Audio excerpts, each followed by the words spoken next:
The lighting looks good. Oh, it's just this. I literally have. It's just all natural. It's all nice natural, honey. Soft lighting, because sometimes it's too harsh on you, but this is nice. Yeah, that's because when I have my ring light, which I don't have. Oh, look at that! Look at you staring off into the into the light, into the light as the window. Blue light, blue eyes, ping. Perfect.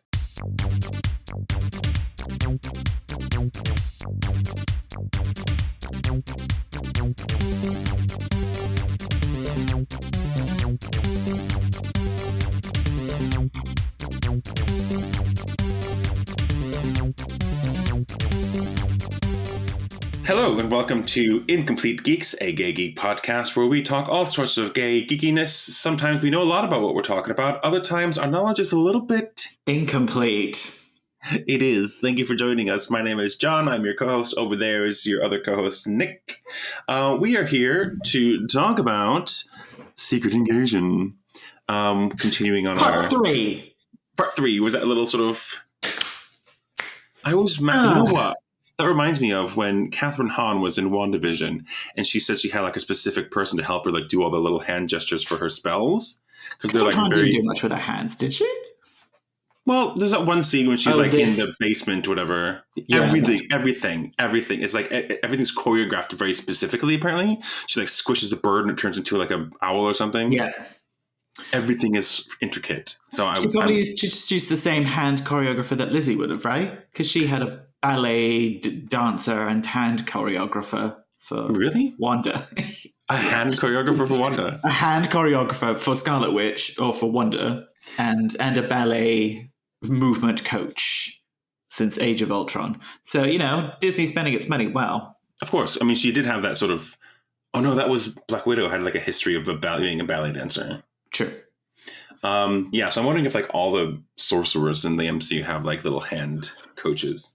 Probably. They'll have a movement person just for Benedict Cumberbatch to go... Yeah, exactly. Shut up, Benedict. You couldn't see that, podcast listener, but he did a really funny dance just now. Yes. So what are we talking about today? We're talking about Secret Invasion, episode 3. Episode 3. If you're just tuning in just now, A, thanks for listening. B, what are you doing? You're jumping in the middle. We are doing a series at the moment. We're going to watch Secret Invasion as it comes out on a Wednesday, and then just chit chat about it, talk about what we saw, theories, speculations, and probably going to be wrong because that's what we do in this show. And so spoilers for episode 3, obviously, if you haven't watched it. If you haven't watched it, like even if you're just like, yeah, whatever, I just love hearing those guys talk. Great, perfect, lovely, but do watch the show because it's starting to go somewhere. I mean, we're halfway through now. You'd hope it was. Yeah, fucking better be somewhere. Yeah, you'd hope it was somewhere. So episode 3, go back. I know because I know some people like save the episodes and they go back and listen to them later. They like to binge. They're bingers. Yeah, like I can't have time to watch Secret Invasion yet, but I do want to hear what those guys talk about. Although I haven't seen. No one's talking about it online. I don't know if you've seen. Where have you been looking? Like on your TikToks? On the TikToks. Yeah. I haven't really seen much discourse about it. Well, here's my thought actually, because we wanted to do this sort of 6-part series because A, we're both really busy this month, which lets us get away with minimal editing, but also we wanted it to be like WandaVision, and we wanted it to sort of imagine if we had done this with WandaVision, where every episode was just like ridiculous, weird things happening. I would have been so insufferable, especially after like episode 3. You mean more than you usually are? Far worse. Far worse. But it's not. But this show isn't quite like that, is it? No, it's a lot more of a slow burn than I thought it would be, which I'm fine with. But it's a reminder: this is 6 episodes. Mm-hmm. It's too slow to be burning this slow. Whatever. It's too short to be burning this slow. We're halfway through. Yeah. This episode in particular was shorter than normal. I noticed it was like 42 minutes only when I started it. I was like, well, hang on a second. That's and then at the end of it, I noticed that Don Cheadle was credited, and they usually only credit people when they're actually in the episode, and he wasn't in the episode. So I feel like something was cut. Maybe, but if he's a titled person. Isn't he he's like a with or an and or something at the end of the Yeah, opening but credits? so Amelia, Olivia, and Dawn. But they have been in every episode so far. They'll probably just get paid for it anyway. Yeah, true. Rather than Colby, who was just a guest at the end, right? Special guest, yeah. Well, again, as always, I don't remember anything that happens, but let's try and work our way through. The first and only thing I remember, because I was going to text you, but it's like, oh, you may be like a few seconds behind me. Super Skrull. Yes, they said it. They finally said it. We did They said it, so we were right. We were right. Thank God. Thank God we got one right. We did. You got something right. He literally said it. It's about copying powers, which he clearly says. And I'm like, ooh, this is definitely what the show's going to go. It's going to start going towards Super Skrull. And then he said, Super Skrulls. I was like, oh, well, yeah, it's just like, okay, yeah, that's fine to the point. Since last week as well, we recorded last week's episode, and I saw somewhere that there's actually a brief moment in a trailer where have you seen all the trailers? Am I going to reveal something that you don't want to know? I don't mind. You see him kind of like shoot out a Groot-like roots from his hand. There's they're like on a road or something. It looks like sort of like one of those battle scenes that's on like a road. And he's like shooting out, like his hand goes like Groot extends his hand. So, and they have Groot. That was the fourth thing that I could remember. They have Groot DNA from somewhere. That's the DNA. How? Yeah. I don't know. Didn't he? Wait, that was a different planet. He I don't know. Could have easily gotten a twig from somewhere. Stormbreaker. Yeah, true. Yeah, that's part of him as well. Okay. So if you think about it, there's I think people are kind of stretching that to no pun intended, stretching that to like the Fantastic Four kind of power set that the original Super Skrull had. Because if Groot can sort of throw his, however does it, like grows his bark really fast or whatever, it grows, he grows his wood very fast. That Groot, doesn't he? He's got a lot of wood there. Not that I've seen, but yes. He doesn't wear any clothes though, does he? So he's that's apparently similar to. I feel like that's Mr. Fantastic. Again, I feel like that's a stretch. But yeah, I feel like chill out. It's just a visually so that's the same power set. But they also have the Extremis. I don't think that's a DNA thing, but who knows? Which is kind of Bernie. Is that what happened with his hand? Was that Extremis? I thought so, but then does he have? Because I thought at the end or whatever, you can kill Skrulls, but he healed. I was like, oh, because shapeshifters can heal, and then they killed some Skrulls. I'm like, oh no, that doesn't add up. Do they just heal? Fuck me. He glowed as well, so it must be Extremis, right? That's probably probably the hint, yeah. But then is he already experimenting on which himself? Is Human Torch? Yes. See, shut up. That's the connection that could be. And remember, they have Obsidian Call's hand, we think, as well. He's a bit of a brute. Stone. Which is like the thing. And then the other thing was, I've forgotten it now. Oh, the Frost Beast, whatever that is.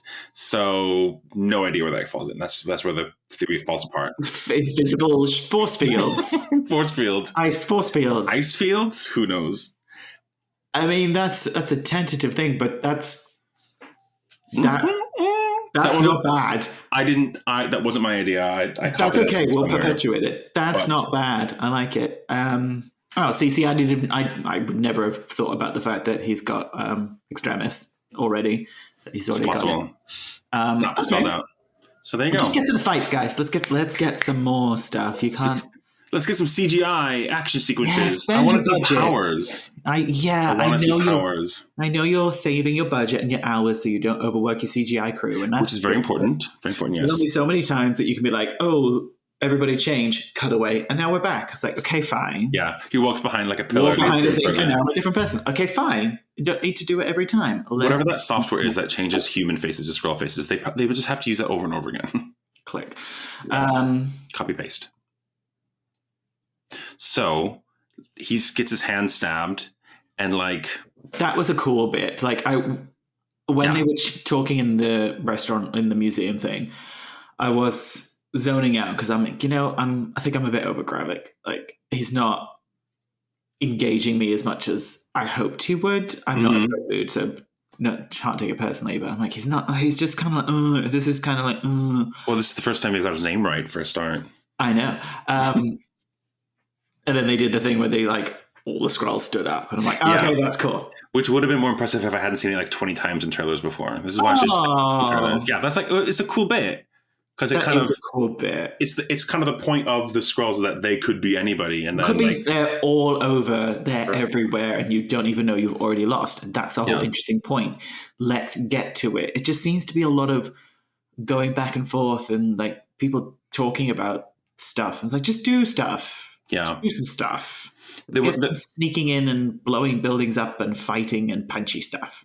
Yeah, so the only action we had in this episode was kind of what's the term when it's like it's all sort of talked about instead of you don't actually see it. You just see like the inside of a submarine versus an airplane going through the sky. And you don't even see. Well, you see one shot of an airplane, which we assume is Air Force One, but then we see like on a screen the graphics of like the radius of the submarine, and the plane is flying through, and we're supposed to be really tense about that. Like, oh my gosh, look at this! Look at these graphics, the screen. But it's just like a man on a sub. It's all sort of talked about. That wasn't very high stakes. Well, we just stopped an explosion of the Air Force One. We have to already quickly stop. It's like, yeah, we knew you would. Yeah, you're in a man's room, and also we can see this person in a what we assume is like a submarine control room, whatever. Didn't really come through. I think it kind of fell. And no, like one guy he didn't want to give the order, and the other guy was like, you will fire or you'll be removed, and then it changed. And like, that was the scroll. In the beginning, there were 3 scrolls in a van driving away. The guy saying, "Oh, you have to make sure you fire," was a Skrull, and the other guy was like plain old human because he was reluctant to. He was like, "We can't fire on the Air Force One, whatever." That was the human, yeah. Okay. Yeah, that's what you got my eagle eyes for. I saw that. But then where were the other 2? I'm not sure where the other 2 went. Oh. Now that I think of it, it's just like one they were cut. See, those are the 2 that were cut for budgetary. Maybe the CGI. There's a lot like that. Is still going on, that debate about working their CGI people too much. True. And then they used AI to make the taking jobs away from them. It's like, Jesus. And then the company was like, no. We used AI with the animators. We didn't replace the animators. We're like, okay, honeys. That better be true. I don't know. Not enough happened in this episode, or it's not getting the momentum that I'd hoped it would. Yeah, because we don't have enough time. We don't have enough time for this. Not yet. I think it better come. Who's Nick Fury's wife? Oh, she's got a gun now. Okay. Yeah, that was something. Was that the end of the episode? Like, hang on a second. Oh God. She has a gun. She has a gun on a different phone. And did you notice that when she picked up the phone, she very clearly had a Samsung Flip, so not an iPhone, which means she could be a bad guy. Oh, okay. Because the rule that bad guys can't have iPhones. So they made a very clear point to make sure she has a Samsung phone. Wait a second. She could be a bad guy. Okay. Note taken. Point taken. But in the beginning, she has like this little pink flippy phone. Samsung. But at the end, it's a different one. It's a different one. Google. What is it? Google. Yeah. It's a Pixel. It's one of those horrible Google. Sorry, they don't sponsor us. A horrible Google phone. What are they called? Sponsors us. Pixels. If you want to sponsor us, then Huawei or something. Huawei. What are they called? Who cares? If you want to sponsor us, Google, feel free. We accept donations. We'll talk great about the best phone I've ever had. Yeah, I'll sell out. I don't care. I do like a Google Pixel. I'm just saying. Just to backtrack. So many features. But great camera. The software is amazing.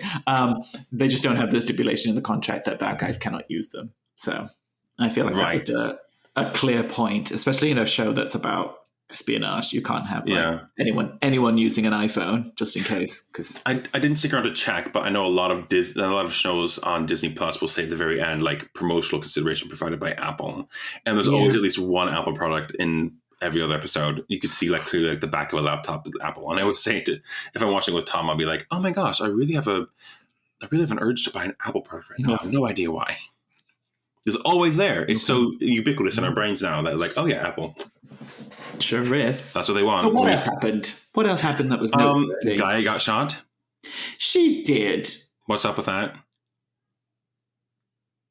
And she turns back into a Skrull. Yeah. Is she going to be like... Can you imagine if she's dead? Like, what a fucking waste of time that would have been. It's like, we got Khaleesi to be in it. Oh, but we killed her off on episode 3. Yeah. Wait, okay. What?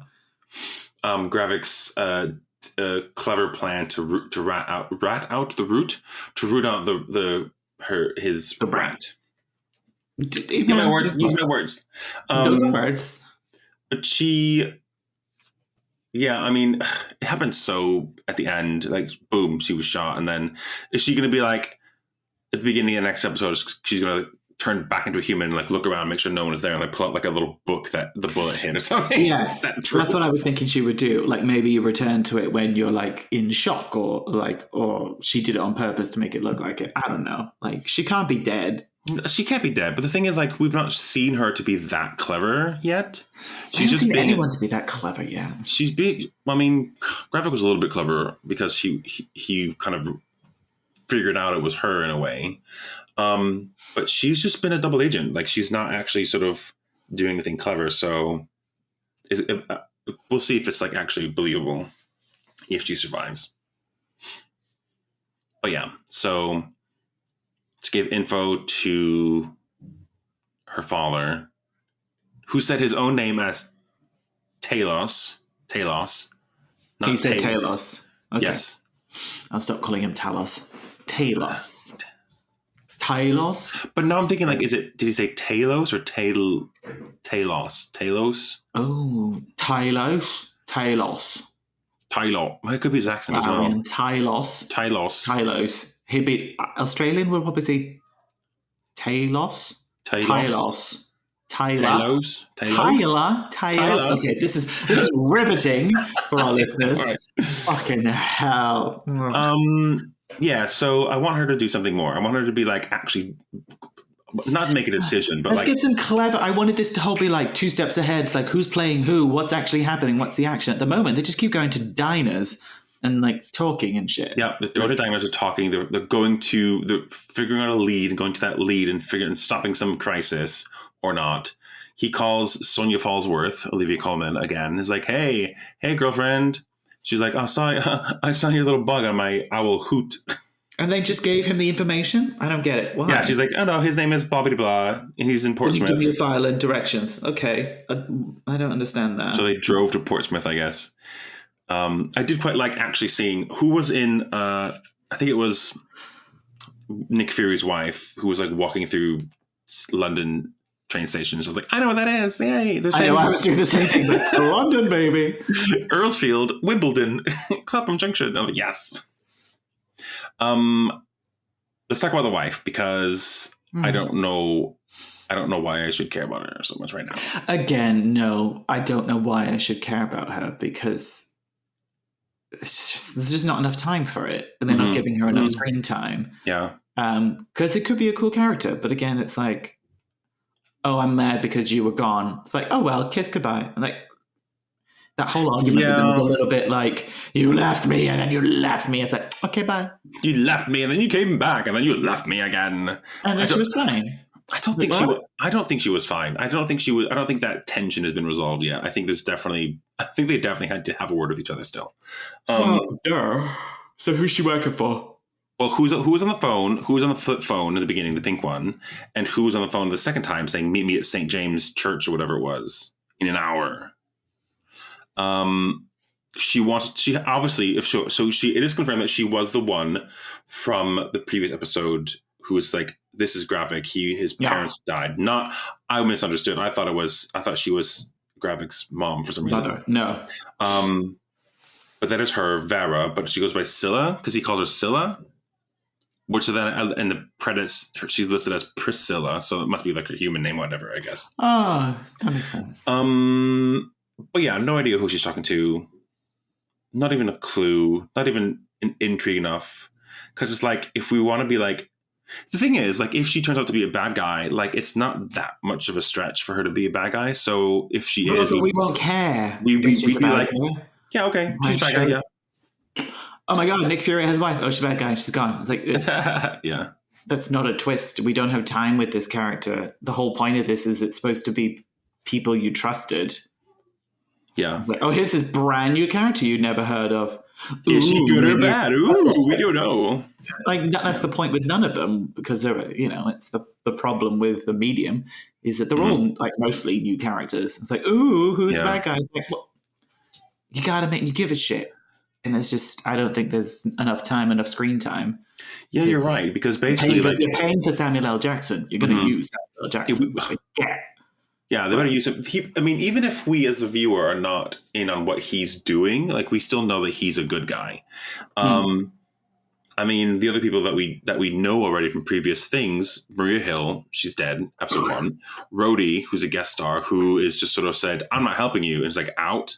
Who I still think is probably a Skrull. I'm nothing's changed. Oh, you're thinking, okay. Yeah, but I've said that more than once. That's what we did. I think Olivia is Olivia Colman. Yeah. And the other guy is Talos, who, I mean, I guess he could be a bad guy in disguise, but I don't think that would make sense. That's a weird journey for him to do, to suddenly be a bad guy. That doesn't make any sense. Or wouldn't be satisfying. If Gaia is dead and he finds out about it, or if at least she lets people think Gravik, she's dead, so he'll be pissed off even more with Gravik. Yeah, but he might, because I don't like him in this episode either, because he basically like, I'll handle this with the British guy with the plane, and then Samuel L. Jackson's like, fine, deal with it, and then he ends up shooting him anyway. It's like, what was the point of that then? And then he just calls Gaia and gets the password. So work. If Gaia is dead, and forget that. If she isn't, whatever. If he thinks that his daughter is dead, he will have no more sort of fucks to give. He'll just go ballistic, and he will be sort of off the rails. How are they going to elevate this? Right? What's going to happen in 4, 5, and 6? What needs to happen to like ramp this up? Right. So some of them, if he's already got Super Skrull powers, one of them. They've got to start ramping that up. We've got to start seeing some fights. We've got to start seeing some actual threats. We got to start seeing some actual superpowers. like you do have to spend your money, Disney. I know you've got a lot of it. You do have to spend some of it. I know you're giving it a lot to your actors. Yeah. But like, So what's the goal? The goal is to just get everyone to start a war, to trick everyone into start a war. The only way to escalate that is for him to succeed in some way, or for it to be like very clear that he is going to succeed, and then they have to stop him or whatever. Because like the whole airplane and the submarine didn't work. I want him to succeed at something. I don't want it to be this constant like, oh my god, it may start. I was like, it's too loose. If he doesn't succeed at something, he's not a threat. There's no threat. There's no urgency at the moment. It's just sort of back and forth talking and like, oh, I'm the head of the war council. Like I don't care. Do something. Skrulls are these world leaders. We're like, okay, that's bad, but what are they doing? Let's get some fights. Let's get some stuff. If Talos actually comes out and tells the world about them, that could be a thing as well. That's the point. Yep. If they're, which he did threaten, outed in a way, but also like, that's a good point. That could be an interesting thing, because the whole Skrull stuff is interesting. Like when he was talking about the fact that every time Fury's stopped a terrorism attack, every time he's been promoted, it's because of intel he's got from the Skrulls. And I think that's really interesting because, again, does he mention it in there or is it in the comics? I can't tell. It's always talked about how he has his spies everywhere or that he knows everything. He's got his eyes everywhere, that sort of thing. Who, Nick Fury? Yeah. That's his kind of thing. Okay. That's the Skrulls. You just picture it's like lots of agents, which obviously it probably is as well. But like the Skrulls getting intel, that fascinates me. I want to see that show. I want a 24 episode one, old school Alias style, where it's just different Skrulls getting. That's fun. Yeah. we don't have enough time for that. So it's just a conversation and a road trip to Portsmouth, for God's sake. Note to Marvel executives: give us content. Don't promise us big things of CGI. We care less about the CGI than we do about characters and content and characters doing things, action in that regard. I mean, content, action as an explosion. Not just exposition. Yeah, let's get some stuff. Action, not exposition. Correct. So, in spite of all that, I'm still going to watch next week. We have to. There's only 3 episodes to go. We can't give up now. It's fine. No, I just... Yeah, I need it to be more stuff. Either more sneaky or more action or more... More spy, more backstabbing. It's more a bit melancholy and moany at the moment. Like... He's like, oh, you can't talk to me that way and then ask me for a favor. I'm asking for a favor. Okay. It's just like... I don't know. It kind of undoes the last episode of their sort of rift. And the rift is just a stroppy argument on a train ride. I swear it's like an episode of Hollyoaks. It's not... betray me, stab my daughter. It's none of this kind of cool action fights. It's like, you were racist to me. I guess that is a betrayal, but it's characters that we have just met recently. We don't, not that we don't care. We just don't care as much about them to sort of be like, as invested in them as, which I understand is just, it's a mini series. Don't try and make it that. It's 6 episodes. 6 episode. Go. You need to have a one-track sort of do it, and if this is the story, I don't pad it out if you're only giving yourself 6 episodes to tell a story. I agree, but definitely going to continue. Yeah. So let's hope for some consequences. That's what I need. Want some consequences. Let's get some, a fallout, a fight, a big reveal that. Can you imagine if it's like, I don't know, everyone at the Taylor Swift concert and like someone comes on, it's like, oh, everyone's a Skrull. And then like half the audience turns into Skrulls. Like a big, or a big massive event and like half the people turn into Skrulls. That'd be shit hot. And that would freak everyone out. And that would change the dynamic of what's going on. And there's a threat or, that kind of animosity, that sort of stuff. That'd be cool. Yeah. Something. Yeah. Yeah. Or just blow someone up. Or blow some. Well, we do have a scene with the president in a car. They got to use him. Convoy. What is it called? Like a motorcade kind of thing, and that gets attacked in some way, but we don't know when that is. By Groot and the Fantastic Four Skrull, Super Skrull stuff. Let's get some Super Skrulls. Let's get some fallout. Yeah, let's get it going. Let's move the chess pieces a bit forward, a bit faster. Because the finales should be the reveal that there's millions of them, right? That should be the end of the series. Is the fallout from the series should be like, shit, they're here all along, because then you don't have to wrap it up and it can be a thing that happens in other stuff. But then you wouldn't have the reaction, like the world's reaction to that, which I think a lot of... We don't have time, though. I know. If they do it next week, then we have 2 episodes. It's just not enough. Whereas the fallout from it could be, this is the thing that changed everything. That's what it should be.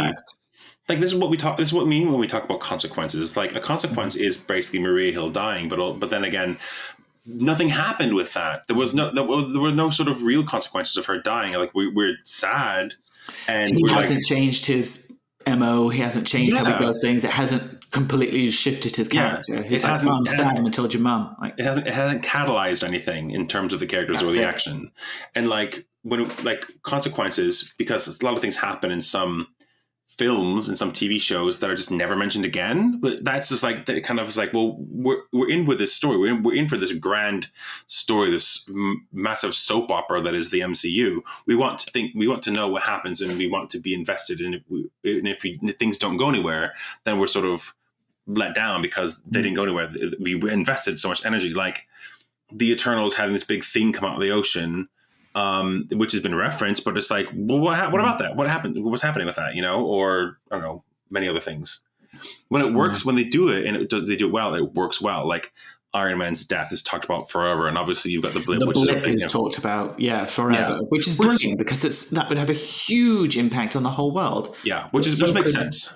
But so could revealing that 1 million people. Yeah, like why not? Why can't we just do that? It would change everything. It'd be amazing. And but like She-Hulk, the TV show, didn't change anything in the MCU. You know, Moon Knight did not change anything. How come nobody's talking about the fact there's a bit giant Egyptian god, you know, fighting each other no one mentions that. There's a really cool moment in the very first few episodes of Daredevil TV show, season 1, where you flash by offices of, because they're in New York, and there's like a news article on the back on the sort of, because it wasn't confirmed that it was going to be canon at the time, and there was an article on the wall that you can see as like Foggy Nelson walks by, and it says like Battle of New York, Fallout, whatever, and I was like, oh wow, so they mentioned it, they reference it, that's so cool, oh my god, that's amazing, but they don't talk about it. It was just literally a news article prop thing in the background, and people were like, yeah, do that. More of that, make it connected. We want to make it, you know. And that was it. That's all we needed. But we're not getting that. Consequences.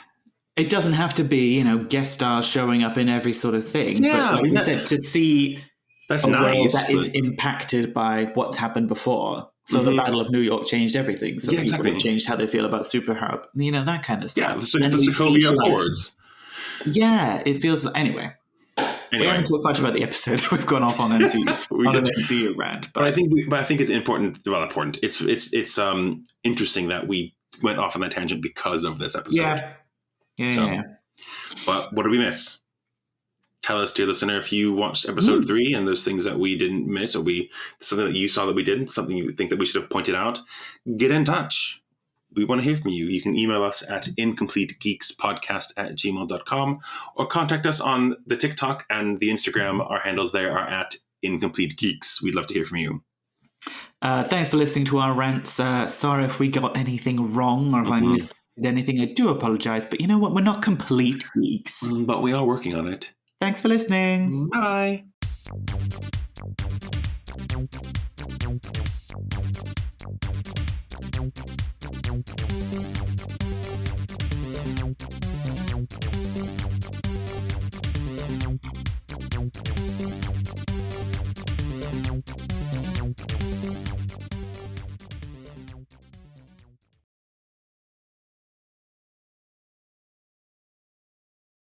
Where's my mouse?